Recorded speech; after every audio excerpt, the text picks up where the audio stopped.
I'm just going to ask our audience if we could give a nice warm Wachituan welcome. After I say each of their names, I want 4 different applauses for everyone here. So, Rick Aski Daniels.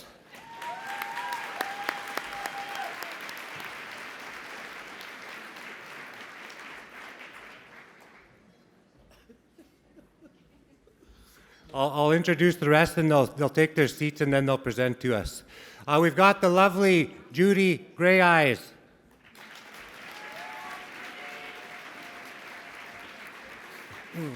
She's a cookum to all of us, this one. It's lonely at the top, Marina Gardapi.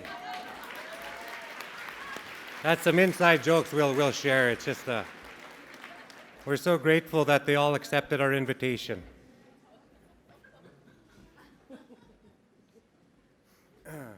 And last but definitely not least, Judy Pelly.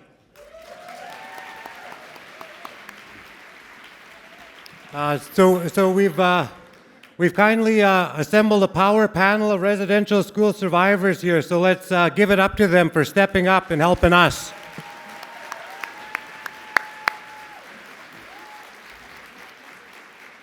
So what I've invited the panel to do is just give us your best stuff. No, I just said just share with us what you'd like us to walk away with. Share what Wachituan has meant to you. Give us our next set of instructions, and we'll start with Rick. Thank you. Okay, is this on now? Okay, good morning, I guess, everybody, and Neil, this was a dirty trick. You know, this is the last place I expected to be today, and I figured I'm sort of be sitting out there in the audience and just, listening to these great speakers that we have so far, and it's been all awesome. And for me, it's been awesome 8 years that Wachituan has, been happening, and of course, it can't happen without gentlemen like Neil here and Casey Aston, Brad Bird, Jill Dorval, and of course Elder Gilbert Q-Step. So it's very rewarding because as you've seen yesterday, there's young people that were up here, and that's our future. This is where all this stuff is. That's what it's about, and I'm glad that those kind of topics are being discussed and talked about. And those young people came up yesterday. It's just to solidify that they've been learning, they've been listening, and they're ready to take the lead, as it is talked about, passing the torch. And these young people that were here yesterday are ready for that. I'm not going to take up too much time here because I think we have some great speakers here. I know I'd have to keep nudging my wife. That's enough for now, She's always thinking. But I think, and something I just want to talk about is Neil Q-Step here. When he talked about, I don't know how many of you know the story about what he was talking about, a ski there, right?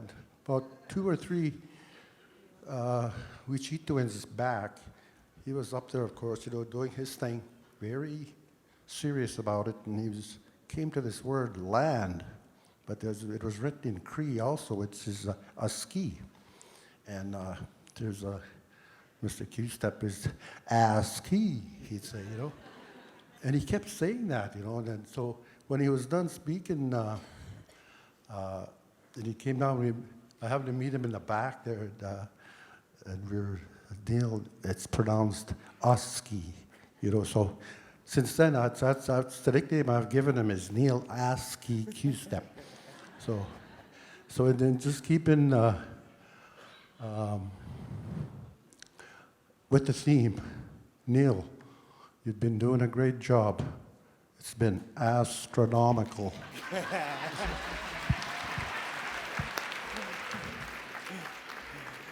Oh, I didn't invite you guys up here to say nice things about me. No, I'm just teasing you all. Thank you very much, though. But you know what? I think this break allowed us to honor people that have been important to this journey, people that continue to fill our tanks when the road gets really hard.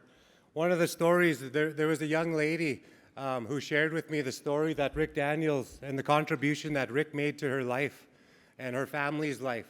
She was new to Canada and new to English. She's just right here, and she couldn't tell me enough. And it's these ones, you know. They don't go and toot their own horns. That's not what they do. They teach us just to keep doing and keep helping no matter what. So gosh, I'll take that astronomical name anytime, as long as it's coming from you, Rick. Thank you.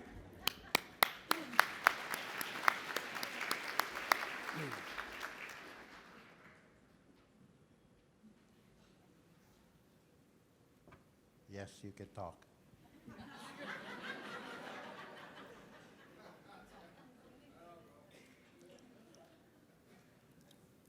I'm not a public speaker. This is really hard for me. But I thank you for having confidence in me to be able to speak.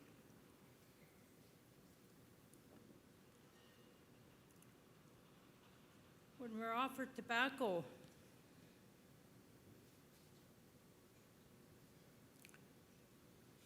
we have to honor what we're asked to do.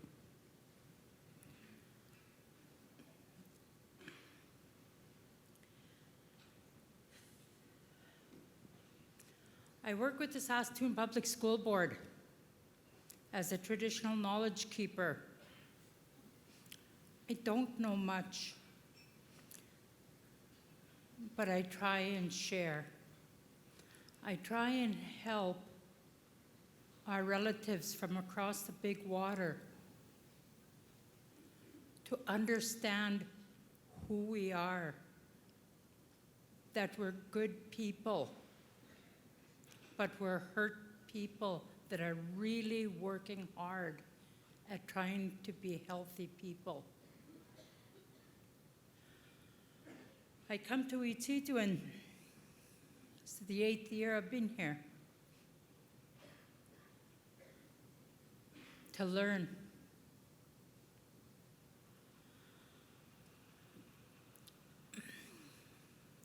From all the great scholars that have spoken for the last 8 years, and I take a little bit from what each of them said, and I share that when I'm speaking to a class or when I'm speaking to teachers or the superintendents or the director. I try and share with them what I've learned.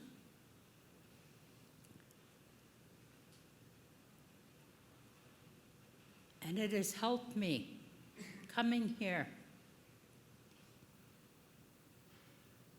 for the last 8 years. There are many teachers out there today that treat their students in a different way because I had something to share with them. Sometimes I've had to tell some hard truths to them.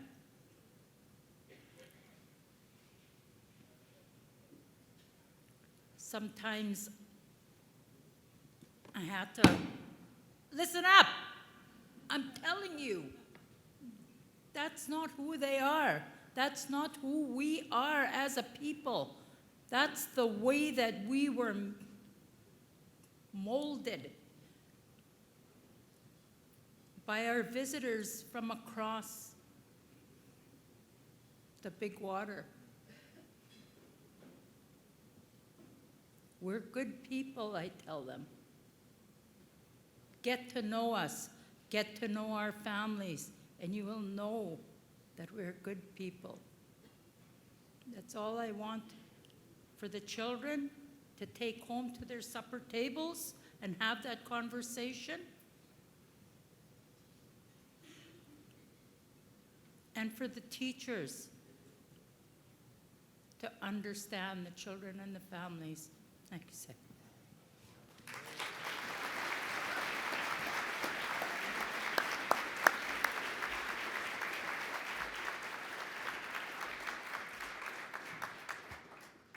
I better act right here. So, I humbly thank each and everyone here that has come here to learn about us and has taken the initiative to know us. And I humbly thank you for that. And those ones that are on the air, I thank you for taking the time to get to know us. What I want to say is, after living a very, very shame-based life, I want to say today that I'm very, very proud today to be Indigenous.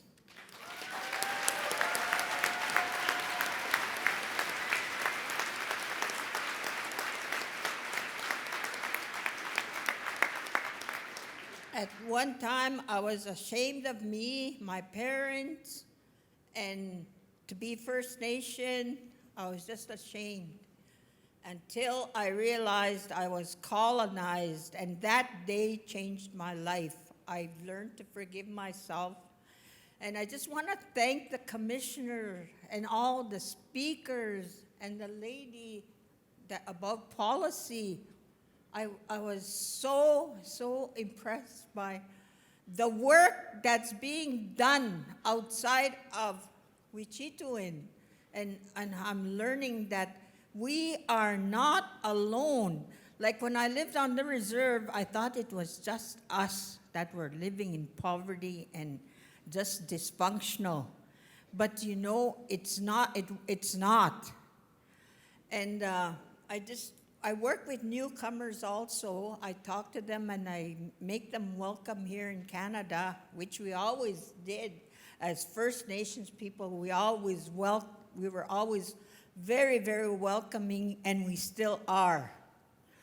So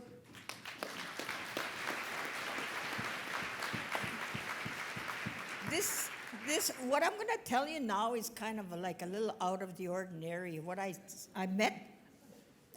I don't like calling them newcomers, but that's what they're calling them now. So I met a lady from Chile that's sitting over there, and she's telling me she's at the U of S and taking her PhD. And I told her, I can really relate to you as an immigrant, I said, because we, as First Nations, had to migrate from the reservation to the city. And I said we had to get educated, and we were lonely. And she was shaking her head, and we had to get to know this new country. I know, the city. We had to get to know. I really relate to what you're going through, I said, and I welcome you here. Just don't end up on Skid Row. But that's all I have to say. And,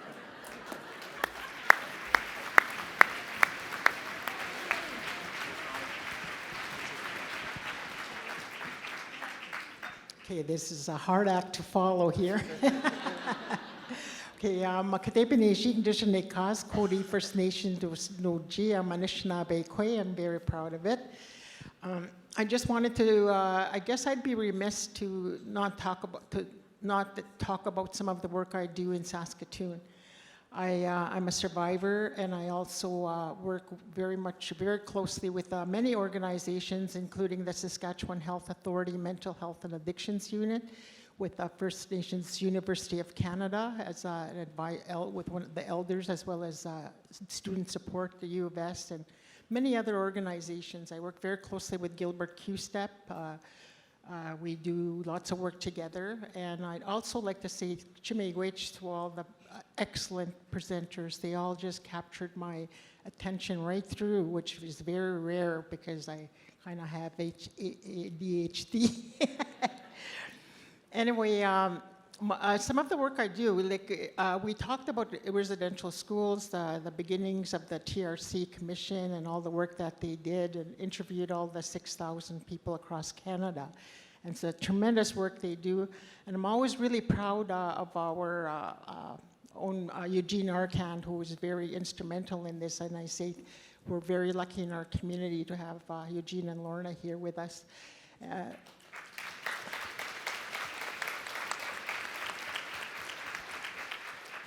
But like Marina, I never knew about colonization until I went to university.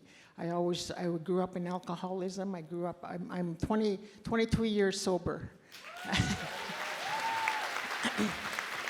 But I grew up with alcoholism. I was sexually abused at a very young age, and I ended up being an alcoholic for many years, right into my 40s. Somehow, somewhere, I graduated and I got degrees in university. I look back and I think, how did I even do that? But nonetheless, my experience, my lived experience makes me very confident to work with the inner city population, the inner court people, the very people that are suffering through intergenerational trauma. And because of those historical injustices to our Indigenous people, those things that happened in our history, that the worst of the worst of the worst was the beginnings of residential school. My mother was a survivor, so was my grandfather. And when I work with inner city people, I would say that 100% of them are intergenerational trauma. Also students, I try to help them, to bring that out, bring out whatever's hurting. And when I do my sharing circles, which is almost every evening, I did one last night at Straight Up, and then I'll be doing. I work with people that like women at risk, women that are coming out of jails, women that are being trafficked by pimps, women are trying to get away from domestic violence. Women, all these different things. I work with these women almost on a daily basis. I work usually. I don't call it work though. There's a saying that goes: if you do something that you love, do a job that you love, you never have to work a day in your life.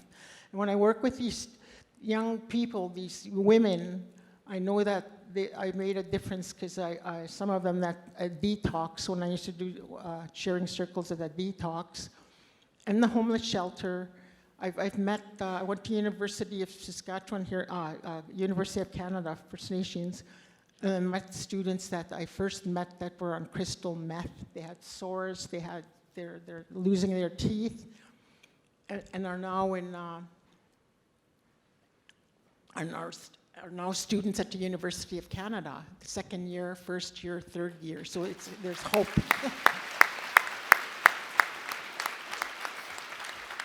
So I like to share that lived experience. I talk about my own abuse, my alcoholism, and they connect. They trust me. They trust me because I tell them I'll never forget where I came from. I came from poverty. I came from my alcoholism. I came from all these things, and no matter where I am, who I am, I will never forget that.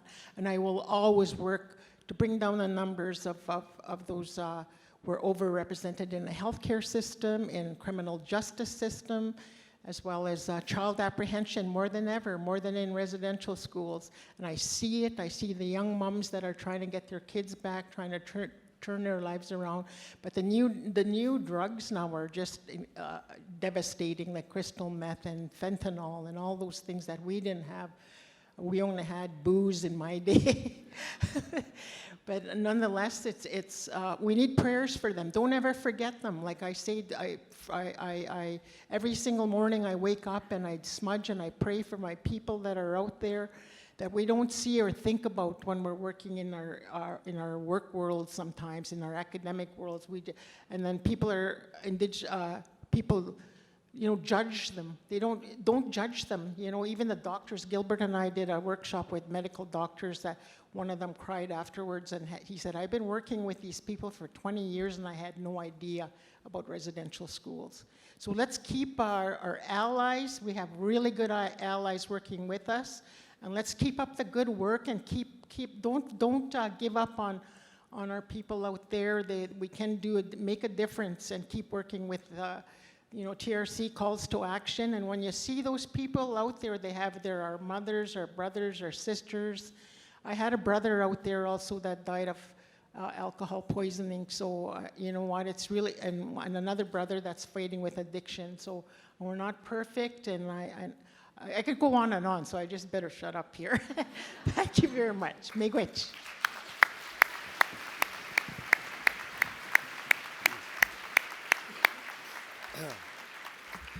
One of the stories, that I often reflect on is I've sat with my dad quite a bit and heard his story where he talks about what was his life before the residential school, like what were the conditions that he lived in, and I need him to fill in my brain and my gap to what am I working to get back. And not so much a time machine, but those values that were kind of washed away from my father as he went into those places. What were those values that my mother gave to me before, I was raised with my dad? And that's the good thing. And these folks, they remind me of something. One of the teachings my dad shares often, he said, we used to not have therapists back in the day. And it's so cool, like we didn't have them. But then I often struggled with that. And I didn't go to therapy or things like that for a really long time because I didn't think that they were part of what I was trying to get back to. And then I started paying more attention and exposing myself and my ears to the teachings that these ones had to offer as well. And it's not that we didn't need therapists back then. Because times were always hard. Winter is here today. Winter is not easy.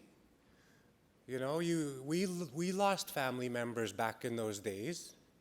We grieved back in those days.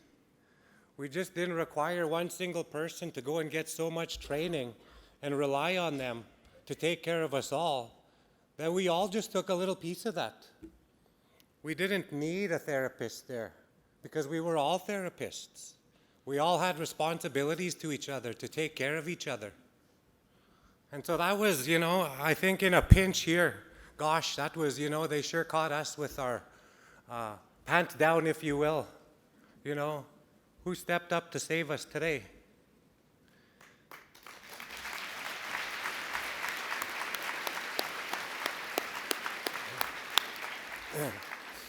These are the ones, that helped us all understand what does Wechituin mean. So I want to offer them all these blankets and these gifts to keep them warm on your journeys as you continue to help us all and inspire us all. Kachimagwechu.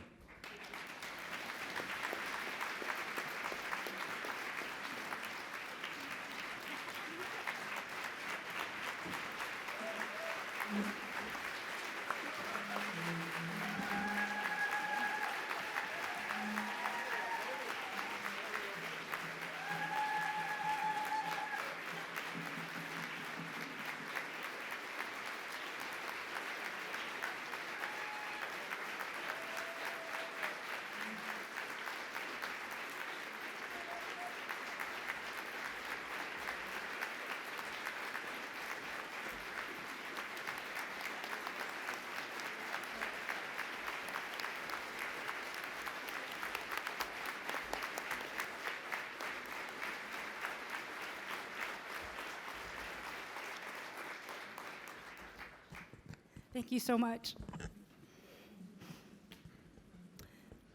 like Neil said, these are the people who, they're the survivors of residential schools, and yet they're still doing the work for us. And so grateful to you. Thank you, Judy, Marina, Rick.